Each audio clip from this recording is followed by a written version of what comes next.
চার শ্রেণীর মধ্যে প্রথম শ্রেণীটা হচ্ছে ইল্লাল্লাযিনা আমানু, যারা ঈমান এনেছে। যারা কি করেছে?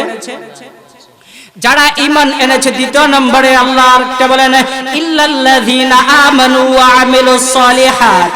এখানে আমার একটা প্রশ্নই আপনাদের কাছে। কি প্রশ্ন আপনাদের কাছে? আমার প্রশ্নটা হচ্ছে, সালাত শব্দের অর্থ আমরা সকলেই সালাত শব্দের একটা অর্থ জানি। কি জানি? সালাত শব্দের অর্থ নামাজ, সালাত শব্দের অর্থ নামাজ। কিন্তু আল্লাহ বলেন সালাতের একাধিক অর্থ হয়। একাধিক অর্থের মধ্যে আল্লাহ কিন্তু ইল্লাল্লাযিনা আমানু ওয়া আমিলুস সলিহাত, এখানে কিন্তু আমার আল্লাহর নামাজের কথা বলেন নাই। কিসের কথা বলেন নাই? এখানে আমার আল্লাহর নামাজের কথা বলেন নাই। এখানে আমার আল্লাহ বলেছেন নেক কাজের কথা। কি কাজের কথা? ইল্লাল্লাযীনা আমানু ওয়া আমিলুস সলিহাতি ওয়া তাওয়াসাউ বিল হক। এখানে আমার আল্লাহ আরেকটা বলেন ওয়া তাওয়াসাউ বিল হক। তোমাকে নিজেকেও সত্যের পথে থাকতে হবে, অপর ভাইদেরকেও সত্যের পথের পথ দেখাতে হবে। কিন্তু তারপরে কি বলেন? ওয়া তাওয়াসাউ বিল হক ওয়া তাওয়াসাউ বিস সাবর। কি বলেন? এখানে কি ধৈর্য ছাড়তে হবে নাকি ধৈর্য সীমা বজায় রাখতে হবে? এখানে ধৈর্য রাখতে হবে। কি রাখতে হবে? আপনি ধৈর্য ছাড়া কাজ করলে কিন্তু আমার মাওলা খুশি হয় নাই। এই কারণে আমার মাওলা কোরআনে আরেক জায়গায় বলেন ইয়া আইয়ুহাল্লাযীনা আমানু ইসতাঈনু বিস-সাবরি ওয়াস-সালাহ। সবরের কথা আমার আল্লাহ কোরআনে বারবার অনেক জায়গায় বলেছেন, কিন্তু সূরা আসরের মধ্যেও আমার আল্লাহ কেন সবরের কথা বলেন? ওয়াল আসর, সময়ের কসম খেয়ে বলতেছি আমি আল্লাহ, ইন্নাল ইনসানা লাফি খুসর, দুনিয়ার সমস্ত মানুষ ক্ষতিগ্রস্তের মধ্যে নিমজ্জিত রয়েছেন। কিন্তু চার শ্রেণীর লোক ব্যতীত। কয় শ্রেণী ভাই? এটা আমি আপনাদেরকে আগেই বলেছি, চার শ্রেণীর লোক ব্যতীত। কারা কারা চার শ্রেণীর লোক ব্যতীত এটাও কিন্তু আমি আগে বলেছি। ইল্লাল্লাযীনা আমানু, যারা ঈমান আনবে। ঈমান শব্দের অর্থ হচ্ছে বিশ্বাস। ঈমান শব্দের অর্থ কি? বিশ্বাস। এখন আপনি মনে করেন খেতে কাজ করতেছেন, ওই সময় কৃষি ক্ষেতে কাজ করতেছেন, কৃষি ক্ষেতের ম্যানেজার আইসা বলল আমার ক্ষেতের কৃষককে ডাকিয়ান। আপনি যদি বলেন যে আমি এই ফল্লাটা তুলিয়া পড়ে আমি আসবো কৃষি ক্ষেতের মালিকের কাছে, কিন্তু এই সময় কিন্তু কৃষি ক্ষেতের মালিক কিন্তু আপনার কাছে কি হবে? লজ্জিত হবেন। এই কারণে আমার আল্লাহ আপনাকে কি বলেন? ওয়াল আসর ইন্নাল ইনসানা লাফি খুসর, দুনিয়ার সমস্ত মানুষ ক্ষতিগ্রস্তের মধ্যে নিমজ্জিত রয়েছেন, কিন্তু চার শ্রেণীর লোক ব্যতীত বাকি সমস্ত মানুষ ক্ষতিগ্রস্তের মধ্যে রয়েছেন। চার শ্রেণীর মধ্যে এক নম্বর শ্রেণী হচ্ছে ইল্লাল্লাযীনা আমানু। এখানে কিন্তু আমার আল্লাহ কাফেরদেরকে বলেন নাই, এক নম্বরে বলেছেন ইল্লাল্লাযীনা আমানু। ঈমানদার ব্যতীত সমস্ত মানুষ ক্ষতিগ্রস্তের মধ্যে রয়েছেন। ঈমানদার কারা? এবার আসেন, ঈমানদার কারা? একমাত্র মুখে বলে আমি আল্লাহকে মানি, আমি আল্লাহকে মানি, কাজের ক্ষেত্রে গিয়ে দেখি কিসের আল্লাহকে মানি? আল্লাহকে তো মানতে হলে আল্লাহ কিন্তু একটা জিনিস ফরজ করে দিয়েছেন, সেই না জিনিসটা হচ্ছে কি কি কি কি ওই জিনিসটা হচ্ছে আমার আল্লাহ কিন্তু পাঁচ ওয়াক্ত নামাজ আপনার জন্য আমার জন্য ফরজ করে দিয়েছেন। তার পাশাপাশি আমার আল্লাহ আরেকটা জিনিস ফরজ করে দিয়েছেন, সেটা হচ্ছে 12 মাসে একটা মাস রোজা। একটা মাস রোজা কিন্তু আমরা তো রাখি না, রোজাটা পড়ে দিলাম। এখানে আমার আল্লাহ কি বলেন? জোহরের নামাজও পড়ো না, আসরের নামাজও পড়ো না, পাঁচ ওয়াক্ত নামাজের মধ্যে তুমি বান্দা এক ওয়াক্ত নামাজও পড়ো নাই, তাহলে আমি আল্লাহকে কিভাবে তুমি বিশ্বাস করলাম? কি ভাই বিশ্বাস করতে পারলাম আল্লাহকে? বলেন, আল্লাহকে কি আমরা বিশ্বাস করতে পারলাম? আল্লাহকে যদি আপনি আর আমি বিশ্বাস করতাম তাহলে কিন্তু পাঁচ ওয়াক্ত নামাজের জায়গাতে পাঁচ ওয়াক্ত পড়তাম।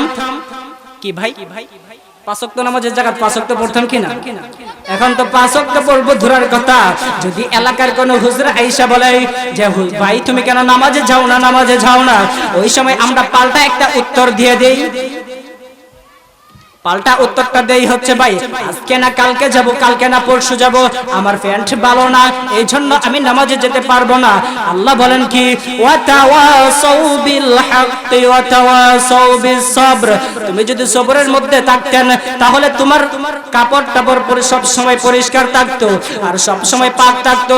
আপনি আর আমি যখন মরে যাব, মরার সময় যখন আরজাইল আমাদের সামনে আসবেন, এই সময় আপনি একবার চিন্তা করিয়া দেখেন। কি চিন্তা করিয়া দেখবেন? আপনার আমার কাপড়টা যদি না পাক থাকে, ওই সময় আরজাইল আয়েশা কি আপনার আমার জানটা কি ভালোভাবে নেবে না খারাপ ভাবে নেবে? আপনার আমার জানটা কিন্তু আজরাইল আয়েশা খারাপ ভাবে নেবে কেন? এক নাম্বার কথা হচ্ছে ফেরেশতারা পবিত্র, ফেরেশতারা কিন্তু নাপাকির মধ্যে আসবে না। আর নাপাকির মধ্যে আসলে তো বুঝতে পারেন যে ফেরেশতারা কেমন করিয়া আপনার জানটা কবজ করিয়া নেবে। এক নাম্বার আল্লাহর বিশ্বাস গেল। দুই নাম্বার কি? ওয়ামিলুস সলিহাত, নিজে নেক কাজ করো, অপরকে নেক কাজের আদেশ করো। কিন্তু আজকে দেখা যায় আপনি আর আমি তো নেক কাজ করিই না, অপর মানুষকেও বলি নাই, আর আমি এই এলাকার মানুষদেরকে বলিয়া যাব আজকের পর থেকে আপনারা 5 ওয়াক্ত নামাজের মধ্যে 1 ওয়াক্ত নামাজও ছাড়বেন না। এবার আপনাদের কাছে আমার একটাই প্রশ্ন, নামাজ পড়া কি নেক কাজ না গুনার কাজ? নামাজ পড়া কিন্তু গুনার কাজ। কি বলেন? নামাজ পড়া যেহেতু নেকের কাজ হয়ে থাকে, আমার আল্লাহ দিনে আপনাকে 5টা জিনিস ফরজ করেছেন। এর মধ্যে 5টা জিনিসের মধ্যে সর্বপ্রথম যে ফরজগুলো করেছেন, এই প্রথমগুলোর মধ্যে কি নামাজ আছে না নাই? 5 ওয়াক্ত নামাজ আপনার জন্য আমার জন্য আমার মাওলা ফরজ করে দিয়েছেন। এই জন্য আমি বলি এখানে আমার আল্লাহ আসরের কসম খাওয়ার কারণটা কি? আমার আল্লাহ এখানে আসরের কসমটা কেন খাইলেন? আসরের সময়ের কসমটা খাইছেন এই কারণে যে আপনি আর আমি সকাল বেলা ফজরের পরে ঘর থেকে বাইরে নামাজ তো পড়েই না, খালি পকেট নিয়ে সারা দিন কাজ করিয়া আসরের সময় বাড়িতে আসার সময় পকেটটা সারা দিনের উপার্জন দিয়া ভরিয়ে আনি। কি ভাই ঠিক কিনা? কিন্তু আমার আল্লাহ বলেন যেদিন হাসরের মাঠে আমি বিচার দিনের মালিক হব, সূরাতুল ফাতিহার 3 নাম্বার আয়াত আমি হয়ে যাব মালিক ইয়াউমিদ্দিন, বিচার দিনের মালিক যেদিন আমি হয়ে যাব। আর এই দিন যেই সময়ের মধ্যে আমি বিচার করব আপনাকে, ওই সময়টা হয়ে যাবে কোন সময় জানেন? আসরের সময়। কোন সময় ভাই? ওই সময়টা কোন সময়? আসরের সময়। আমি মাওলা কিন্তু যেদিন আপনাকে বিচার করব ওই সময়টা হয়ে যাবে আসরের সময়। এই জন্য আসরের সময়ের কসম আমার আল্লাহ এইখানে খাইলেন, ওয়াল আসর, আসরের কসম খাইয়া বলেন কি? ইন্নাল ইনসানা লাফি খুসর, দুনিয়ার সমস্ত মানুষ ক্ষতিগ্রস্তের মধ্যে নিমজ্জিত রয়েছেন। কয় শ্রেণীর লোক ব্যতীত? 4 শ্রেণীর লোক ব্যতীত। 1 নম্বরে যারা ঈমান আনবে, কি করবে ভাই? ঈমান আনবে। 2 নম্বরে যারা নেক কাজ করবে, কি কাজ? নেক কাজ করবে। 3 নম্বরে কি? 3 নম্বরে হচ্ছেন যারা হকের পথে থাকবেন। কিসের পথে? আজকে তো আমাদের দেখা যায় আমাদের এলাকায় সকল মানুষই হকের পথে আছে। কি বলেন? হকের পথে আছে। কিভাবে হকের পথে আছে এটা জানেন নি? বলবো কিভাবে আছে। তার পোলা যদি তাকে 5টা, কয়টা? একজনের পোলা হচ্ছে 5টা, আরেক ভাইয়ের পোলা হচ্ছে 2টা। তাহলে শক্তি কার বেশি? 5টার বেশি না 2টার বেশি? শক্তি যদি 5টার বেশি হয়ে থাকেন, ওই কারণে কি দেখা যায় আপনার আর আমার ভাইয়ের যখন জমি বন্টন করা হবে, ওই সময় বলা হয় কি? আমি রাস্তার পাশ দিয়ে নিব। কোথায় দিয়ে নিব? আমি রাস্তার পাশ দিয়ে নিব। আর 2 সন্তান ওলা ভাই যদি বলে না না না আমি রাস্তার পাশ দিয়ে নিব, ওই সময় কি হয়? বলে কি তোর থেকে শক্তি কিন্তু আমার বেশি, কারণ আমার সন্তান হচ্ছে 5টা, তোর সন্তান হচ্ছে 2টা। এখন কি হয় লাস্ট পর্যায়ে জানেন? লাস্ট পর্যায়ে মাঠে মারামারি শুরু হয়। তাহলে কি ভাই হকের পথে আছে কিনা? ইসলাম কি সমর্থন দেয়? ইসলাম এখানে এই সমর্থন দেয় যে তোমরা 2 ভাই আছো, 2 ভাই মিল করিয়া বন্টন করিয়া জমি নাও। তোমার জমি যেহেতু রাস্তার পাশে, তুমি যদি তোমার ছোট ভাইকে না বুঝাইয়া যদি না নিতে পারো, তাহলে কি করবা? 2 জনকে মিলিয়েই নিতে হবে। আপনি নেন ওই সাইড, আমি নেই ওই সাইড। কিন্তু না না না না, এখনকার সমাজের মধ্যে দেখা যায় কি জানেননি? এখনকার সমাজের মধ্যে দেখা যায় হচ্ছে আমার শক্তি বেশি থাকার কারণে আমি আজকে বেশি জমি নিয়ে যাব, আর আপনার জমি কম, শক্তি কম থাকার কারণে আপনি কম জমি নিয়ে যাবেন।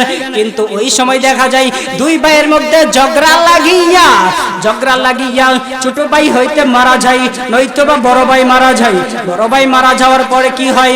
জমি যেভাবে বন্টন সেভাবে হয়, কিন্তু আইন আদালত হইয়া পাহে থেকে কিন্তু 1 ভাই দুনিয়া থেকে বিদায় হয়ে গেছে। তাহলে এভাবে কি আমরা হকের পথে আছি কিনা? তারপরে আমার আল্লাহ কি বলেন?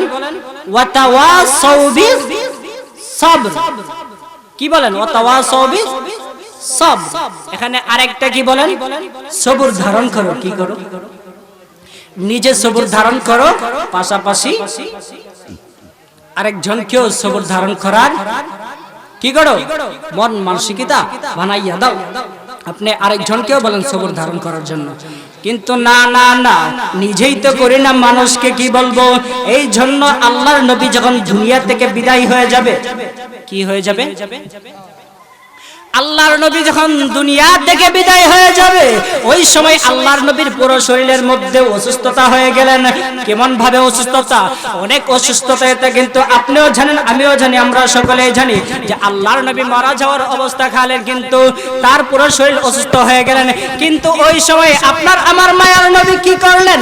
আপনার আমার মায়ার নবী হযরত বেলাল রাদিয়াল্লাহু তাআলা আনহুকে ডাক দিলেন। কাকে? আল্লাহর নবী অসুস্থ থাকাকালীন ও হযরত বেলাল রাদিয়াল্লাহু তাআলা আনহুকে ডাক দিলেন। ডাক দিয়ে বলেন, এরে ভাই বেলাল, আপনি তুমি যাইয়া পুরা মদিনাবাসীকে জানাইয়া দাও, মদিনার নবী আপনাদেরকে ইনভাইট করেছেন। কি করেছেন? ইনভাইট করেছেন। মদিনার নবী আপনাদের সকলকে দাওয়াত করেছেন। দাওয়াত করেছেন। কোথায় দাওয়াত করেছেন? মদিনার নবী আপনাদের সকলকে মসজিদে নববীর মধ্যে দাওয়াত করেছেন। কোথায়? মসজিদে নববীর মধ্যে মদিনার নবী আপনাদের সকলকে দাওয়াত করেছেন। কিন্তু ওই দাওয়াতের মধ্যে কি সমস্ত সাহাবীগণ মদিনার দাওয়াত গ্রহণ করলেন, আল্লাহর নবী দাওয়াত গ্রহণ করলেন। আল্লাহর নবীর দাওয়াত গ্রহণ করার পর আল্লাহর নবী মসজিদে নববীর মধ্যে উপস্থিত হইলেন। কি হইলেন? উপস্থিত হইয়া আপনার আর আমার মায়ের নবী কত সুন্দর টিকে কি বলছেন জানেন? ও আমার মদিনার ভাইয়েরা, আমি যদি তোমাদের কাহার মাল নিয়ে থাকি, আজকে আমাকে বলো, আমি মাল দিয়ে দিব। কি দিয়ে দিব? মাল দিয়ে দিব। আমি যদি কাহার সম্পদ নিয়ে থাকি, সম্পদ কিন্তু আমি আল্লাহ আপনাদেরকে দিব না। কাকে দিব?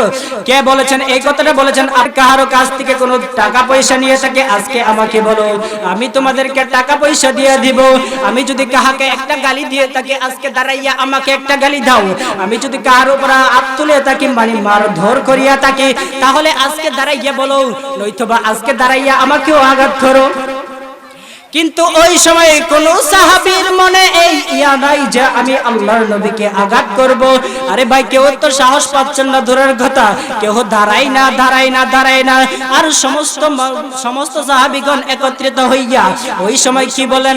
সবাই চুপ করিয়া লইলেন। আল্লাহর রাসূল যখন এই কথাগুলো বলবেন, কিন্তু ওই সময় ওই সমস্ত সাহাবীদের মধ্যে একজন সাহাবী ছিল, তার নাম হযরত আক্কাস রাদিয়াল্লাহু তাআলা আনহু। কি নাম? সাগর শিসা মুক্তা কিতাবের মধ্যে তার নাম লিখেছেন ওকাসা। কি নাম? সাগর শিসা মুক্তা কিতাবের মধ্যে তার নাম লিখেছেন ওকাসা। মুফতি আমিনী সাহেব তার কিতাবের মধ্যে নাম লিখেছেন, তার নাম আক্কাস। কি নাম? মুফতি আমিনী কি লিখেছেন? হযরত আক্কাস রাদিয়াল্লাহু তাআলা আনহু। ওই আক্কাস রাদিয়াল্লাহু তাআলা আনহু দাঁড়াইয়া বলেন, ও মায়ার নবী, আমি আজকে আপনাকে আঘাত করতে চাই। ওই সময় আল্লাহর নবী ডাক দিয়ে বলেন, ওরে আমার সাহাবী আক্কাস, তুমি কোন কারণে আজকে আমাকে আঘাত করবা? কোন কারণে আজকে আমাকে আঘাত করবা? ওই সময় হযরত আক্কাস রাদিয়াল্লাহু তাআলা আনহু দাঁড়াইয়া বলেন কি জানেন? হযরত নবী গো, আপনি যখন বদরের যুদ্ধে যান, কোথায় যান? আপনিও কিন্তু বদরের যুদ্ধে গিয়েছিলেন, আমি আক্কাসও কিন্তু বদরের যুদ্ধে গিয়েছিলাম। কিন্তু ওই সময় আপনিও ঘোড়াতে চড়ছিলেন, আমিও ঘোড়াতে চড়ছিলাম, কিন্তু আমার ঘোড়াটা আপনার ঘোড়া থেকে একটু সামনে চলিয়া গেল। আমি যখন চেষ্টা করিতে তাকলাম, আমি যখন চেষ্টা করিতে তাকলাম যে আপনার ঘোড়ার সমতুল্য করব, আমার ঘোড়াটা কার ঘোড়ার সমতুল্য? আল্লাহর নবী আপনার ঘোড়ার সমতুল্য যখন আমার ঘোড়াটাকে করতে চাইলাম, আমি যখন ঘোড়ার থেকে নামলাম, আর ওই সময় আপনার ঘোড়াকে আরেকটু দ্রুত গতিতে চালানোর জন্য আপনি চাবুকটা পিছন দিয়ে ঘুরাইয়া দিলেন। আর ওই সময় যখন আপনি চাবুকটা পিছন দিয়ে ঘুরাইয়া দিলেন, ওই সময় আমি আক্কাস রাদিয়াল্লাহু তাআলা আনহু বলে ওই সময় চাবুকটা যখন আপনি পিছনে ঘুরান, ওই ঘুরানোর সাথে সাথে চাবুকটা যাইয়া আমার পিঠের মধ্যে লাগে। আর আমি আক্কাস রাদিয়াল্লাহু তাআলা আনহু যখন ঘোড়ার থেকে নামলাম, যেন আপনার ঘোড়ার থেকে সমতুল্য করব অথবা আমার ঘোড়াটাকে একটু পিছনে নিয়ে যাব, ওই সময় যখন আমি ঘোড়া থেকে নামলাম, নামার সময় আমার দুটি চোখ আপনার রান মুবারকের মধ্যে চলে গেল।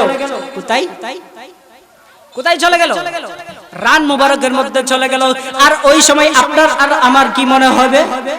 আপনার আর আমার কি মনে হবে সেটা আমি জানি না, কিন্তু ওই সময় আকাশ রাদিয়াল্লাহু তাআলা আনহুর মনের মধ্যে একটি ধারণা হচ্ছিল। কি ধারণা হচ্ছিল? আমি যদি মায়ার নবীর রান মুবারকের মধ্যে অথবা মায়ার নবীর শরীরের কোনো স্থানে যদি আমি চুম্বন করতে পারতাম, তাহলে মনে হয় আমি জান্নাতি হয়ে যাব, আমি জান্নাতি হয়ে যাব। কিন্তু ওই সময় কিন্তু যুদ্ধ চলাকালীন সময়, যুদ্ধের মধ্যে সকলেই যাচ্ছেন, ওই সময় তো আর চুম্বন করার সুযোগ হইলেন না। কি হইল না? ওই সময় চুম্বন করার সুযোগ হইল না। কিন্তু আকাশ রাদিয়াল্লাহু তাআলা আনহুর উদ্দেশ্য কি? আকাশ রাদিয়াল্লাহু তাআলা আনহু মসজিদে নববীর মধ্যে দাঁড়াইয়া বলেন, ও মায়ার নবী, আমি আজকে আপনাকে আঘাত করিয়া আমার ওই আঘাতটার প্রতিশোধ আমি আজকে নিতে চাই। কিন্তু ওই সময় কিন্তু আকাশ রাদিয়াল্লাহু তাআলা আনহু বলেছে যে আমি কিন্তু আপনার চাবুক দিয়ে বাড়ি দিয়া আপনার আঘাতটা আমি প্রতিশোধ করতে চাই। কি করতে চাই? প্রতিশোধ করতে চাই। কে বলেছে? হযরত আকাশ রাদিয়াল্লাহু তাআলা আনহু। কি নাম ভাই তার?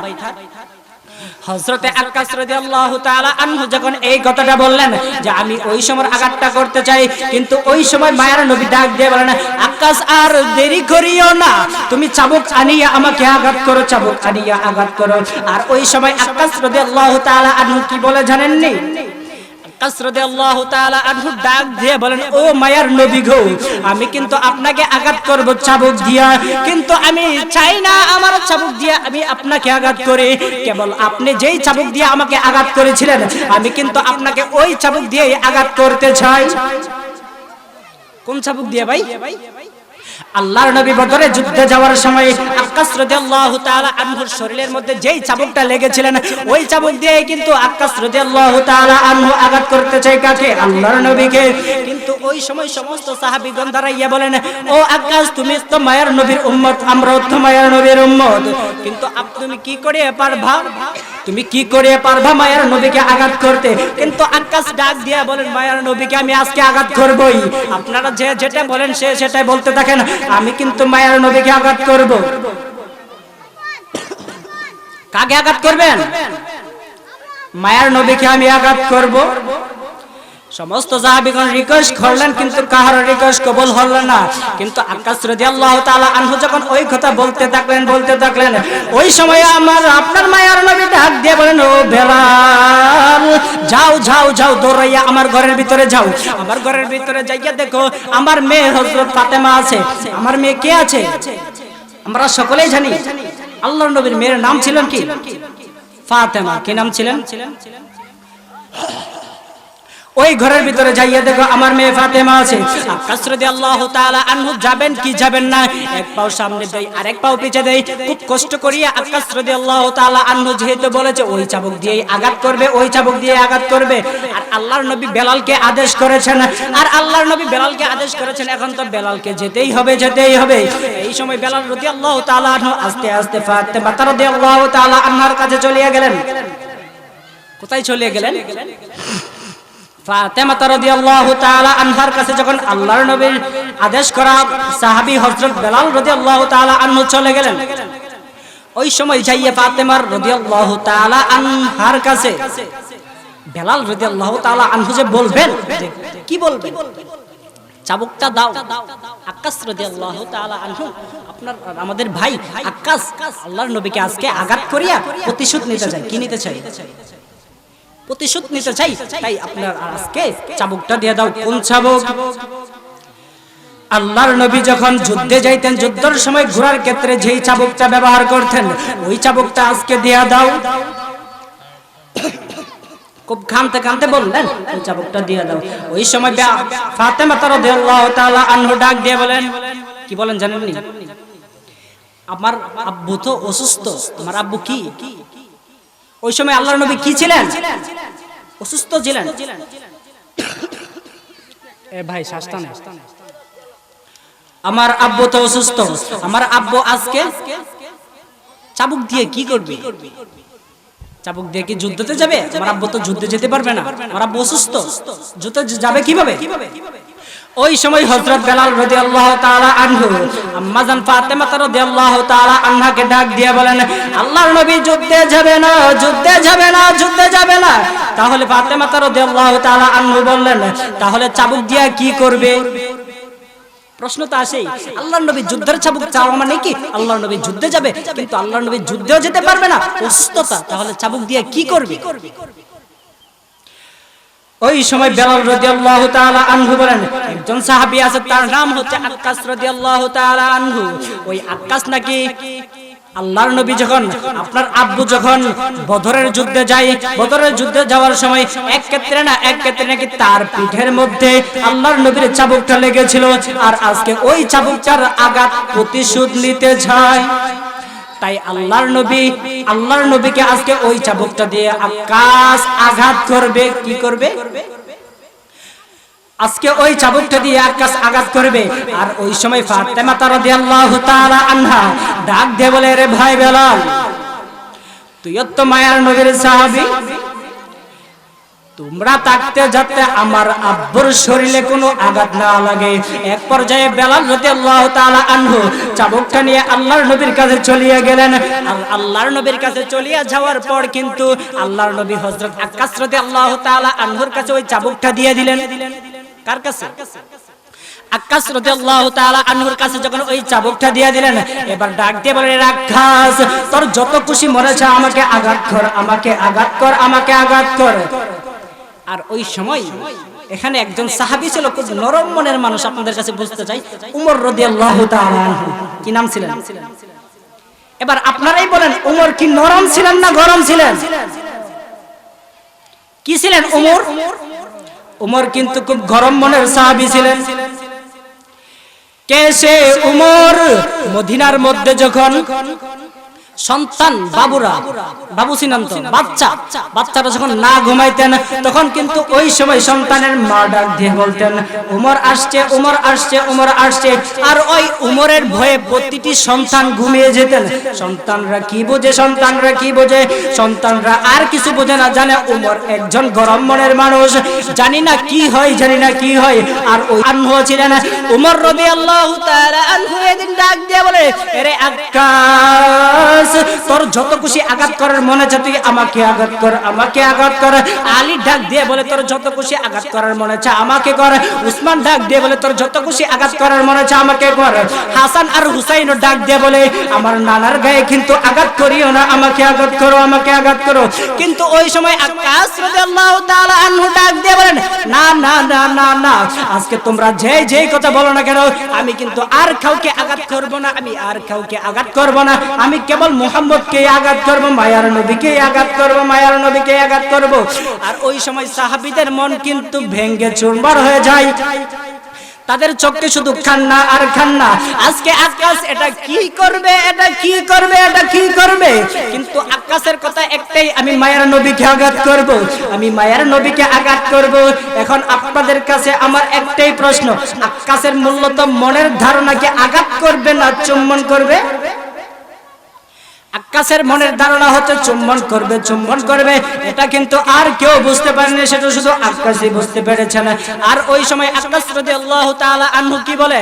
আক্কাস রাদিয়াল্লাহু তাআলা আনহু ডাক দিয়ে বলেন, চলো আমরা যাই, চলো আমরা যাই।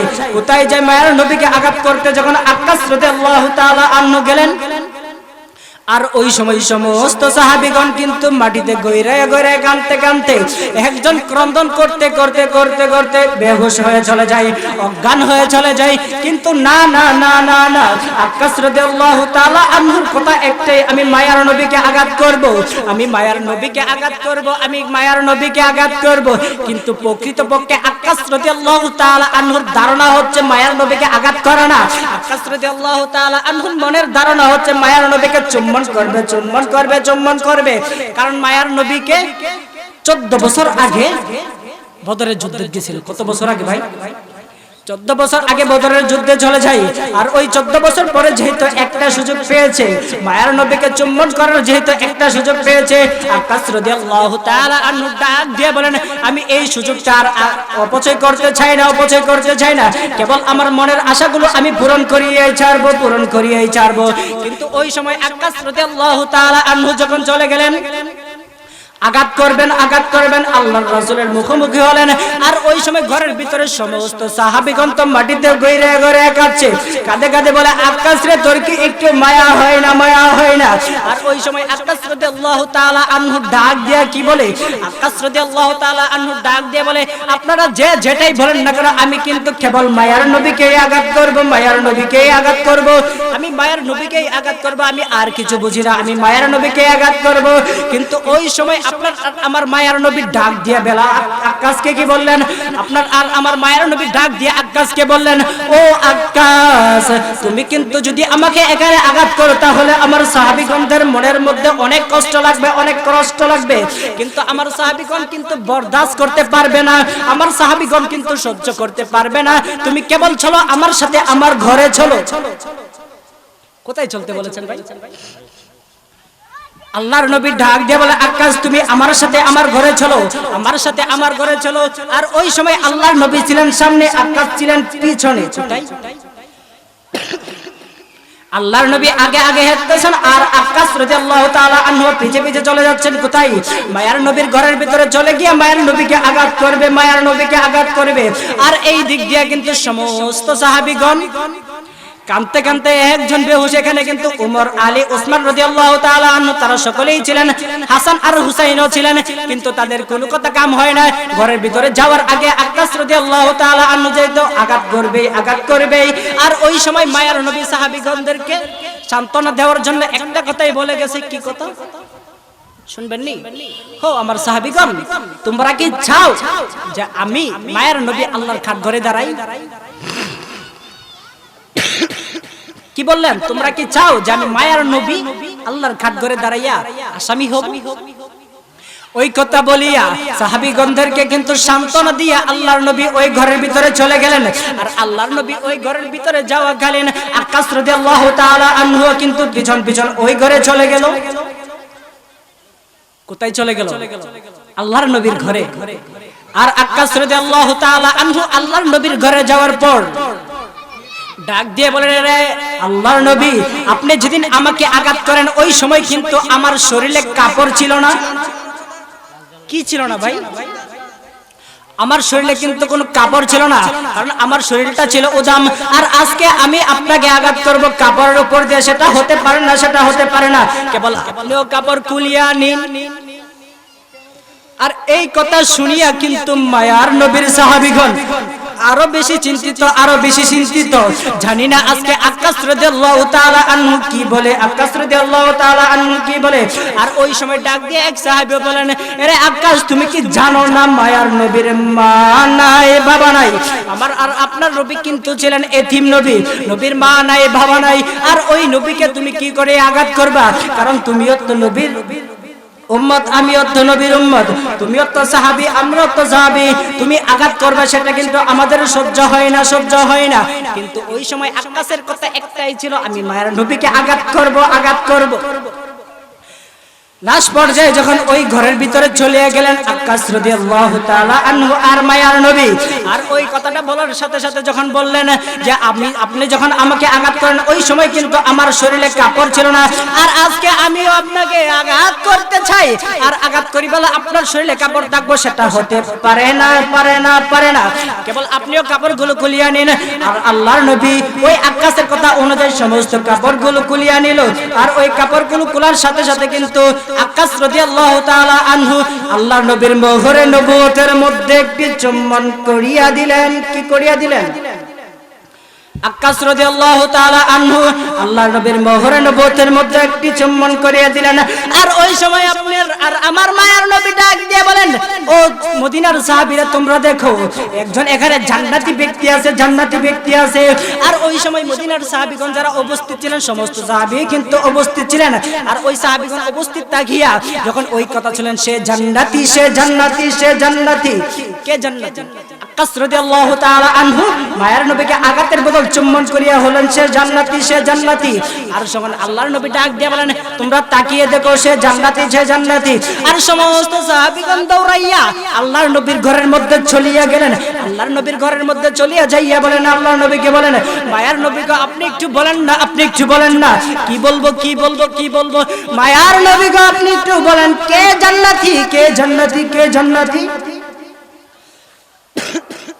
আর ওই সময় মায়ের নবী ডাক দিয়ে বলেন দেখ রে সে হচ্ছে আক্কাস আর সে হচ্ছে জান্নাতি। সে কিভাবে জান্নাতি, সে কিভাবে জান্নাতি।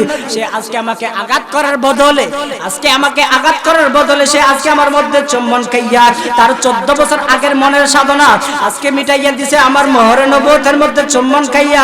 আর সে চুম্বন খাওয়ার সাথে সাথে সে জান্নাতি হয়ে গেলেন।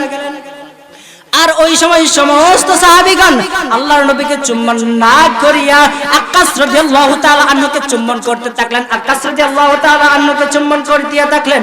আর আক্কাস রাদিয়াল্লাহু তাআলা আনহুকে যখন চুম্বন করতে থাকলেন আর ওই সময় আক্কাস রাদিয়াল্লাহু তাআলা আনহু ডাক দিয়ে বলেন আমাকে চুম্বন করিয়া লাভ নাই, আমাকে চুম্বন করিয়া লাভ নাই। তাহলে কাকে চুম্বন করব, কাকে চুম্বন করব? মায়ার নবীকে চুম্বন করো, মায়ার নবীকে চুম্বন করো। কারণ আমি ওই মায়ার নবীকে চুম্বন করার কারণে আজকে আমি জান্নাতি হয়ে গেলাম, আমি জান্নাতি হয়ে গেলাম। আর মায়ার নবীকে চুম্বন করতে যখন গেলেন আর মায়ার নবী ডাক দিয়ে বলেন আমাকে না আক্কাসকে চুম্বন করো, কারণ আক্কাস হলো জান্নাতি, আক্কাস জান্নাতি, আক্কাস জান্নাতি। আর আক্কাস রাদিয়াল্লাহু তাআলা আনহুকে যখন চুম্বন করতে শুরু করলেন আর ওই সময় মায়ের নবী ডাক দিয়ে বলেন আপনারা তোমরা সকলেই জান্নাতি। সুবহানাল্লাহ বলবেন না? সকলেই কি জান্নাতি? সকলে কেন জান্নাতি? আক্কাস রাদিয়াল্লাহু তাআলা আনহুকে চুম্বন করার কারণে সকলেই জান্নাতি। আর আক্কাস কিভাবে এত দামি হইলেন, এত দামি হইলেন? আক্কাস রাদিয়াল্লাহু তাআলা আনহু এভাবে এত দামি হইলেন কারণ আক্কাস রাদিয়াল্লাহু তাআলা আনহু আঘাত করার বদলতে আল্লাহর নবীকে চুম্বন করলেন। আর চুম্বন করিয়া 14 বছর আগের মনের স্বাদগুলো একসাথে মিঠাইয়া নিলেন চুম্বন করিয়া। এই কারণে আল্লাহর নবী জান্নাতি। তাহলে ভাই সবর করার মধ্যে এখানে এই কাহিনীটা থেকে আমরা কি বুঝলাম? আমরা বুঝলাম যে আমাদের সবর করতে হবে। ওয়াতাওয়াসাউ বিস সাবর, আমাদের কি করতে হবে? সবর করতে হবে। কারণ ওইখানে কিন্তু উমর রাদিয়াল্লাহু তাআলা আনহু ছিলেন। আর উমর কিন্তু গরম মনের মানুষ ছিলেন না। উমর কি মনের মানুষ ছিলেন বলেন? উমর কিন্তু খুব রাগী মানুষ ছিলেন, খুব গরম মনের মানুষ ছিলেন, নরম না কিন্তু। আর ওই সময় যদি মায়ের নবী ডাক দিয়ে বলতো ও উমর তোমরা কেন চুপ করিয়া রইছো, তোমরা আক্কাসকে মেরে